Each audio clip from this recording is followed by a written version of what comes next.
महाभारत का युद्ध कुरुक्षेत्र में लड़ा गया। कुरुक्षेत्र में युद्ध लड़े जाने का फैसला भगवान श्री कृष्ण का था, लेकिन उन्होंने कुरुक्षेत्र को ही महाभारत युद्ध के लिए क्यों चुना? इसकी कहानी कुछ इस प्रकार है।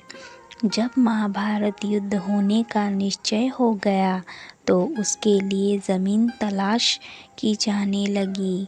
श्री कृष्ण जी बड़ी हुई असुरता से ग्रसित व्यक्तियों को उस युद्ध के द्वारा नष्ट करना चाहते थे, पर भय यह था कि यह भाई भाइयों का, गुरु शिष्य का, संबंधी कुटुंबियों का युद्ध है। एक दूसरे को मरते देख कर कहीं संधि ना कर बैठे, इसीलिए ऐसी भूमि युद्ध के लिए चुननी चाहिए जहाँ क्रोध और देश के संस्कार पर्याप्त मात्रा में हो। उन्होंने अनेकों दूत अनेकों दिशाओं में भेजे कि वहाँ की घटनाओं का वर्णन आके उन्हें सुनाए। एक दूत ने सुनाया कि अमुक जगह बड़े भाई ने छोटे भाई को खेत की मेड़ से बहते हुए वर्षा के पानी को रोकने के लिए कहा, पर उसने स्पष्ट इनकार कर दिया और उलाहना देते हुए कहा, तू ही क्यों ना बंद कर आवे, मैं कोई तेरा गुलाम हूँ। इस पर बड़ा भाई आग बबूला हो गया। उसने छोटे भाई को छुरे से गोद डाला और उसकी लाश को पैर पकड़कर घसीटता हुआ उस मेड़ के पास ले गया और जहाँ से पानी निकल रहा था वहाँ उस लाश को पैर से कुचल कर लगा दिया। इस निष्ठुरता को सुनकर कृष्ण ने निश्चय किया, यह भूमि भाई भाई के युद्ध के लिए उपयुक्त है। यहाँ पहुँचने पर उनके मस्तिष्क पर जो प्रभाव पड़ेगा उससे परस्पर प्रेम उत्पन्न होने या संधि चर्चा चलने की संभावना ना रहेगी।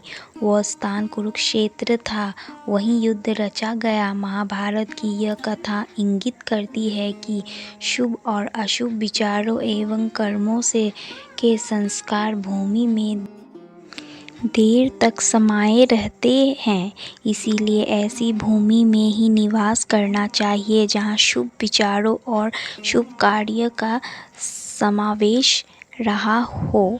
हम आपको ऐसी ही एक कहानी और सुनाते हैं जो कि श्रवण कुमार के जीवन के संबंधित है। जब श्रवण कुमार ने अपने माता पिता को कारवर से उतार कर चलाया पैदल। श्रवण कुमार के माता पिता अंधे थे। वे उनकी सेवा पूरी तत्परता से करते, किसी प्रकार का कष्ट न होने देते।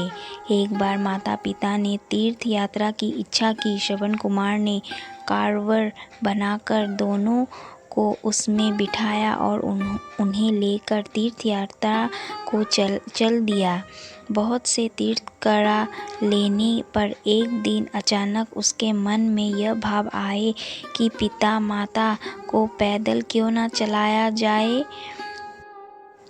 उसने कांवड़ जमीन पर रख दी और उन्हें पैदल चलाने को कहा। वे चलने तो लगे, पर उन्होंने साथ ही यह भी कहा, इस भूमि को जितनी जल्दी हो सके पार कर लेना चाहिए। वे तेजी से चलने लगे। जब वह भूमि निकल गई तो श्रवण कुमार को माता पिता की अवज्ञा करने का बड़ा पश्चाताप हुआ और उसने पैरों पर कर क्षमा मांगी तथा फिर कांवड़ में बिठा लिया।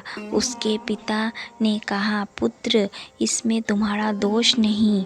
उस भूमि पर किसी समय मय नामक एक असुर रहता था। उसने जन्मते ही अपने ही माता पिता को मार डाला था। उसी के संस्कार उस भूमि में अभी तक बने हुए हैं। इसी से उस क्षेत्र में गुजरते हुए तुम्हें ऐसी बुद्धि उपजी। अगर आपको मेरा यह कहानी पसंद आया हो तो प्लीज़ इसे लाइक करें और कमेंट करके बताएं कि ये कहानी आपको कैसी लगी। साथ ही मेरे चैनल भक्ति सागर 93 को सब्सक्राइब करें और पास में दिए गए बेल आइकन को भी दबा दें। मैं एक नया यूट्यूबर हूँ, मुझे आपकी हेल्प और सपोर्ट की बहुत आवश्यकता है। धन्यवाद।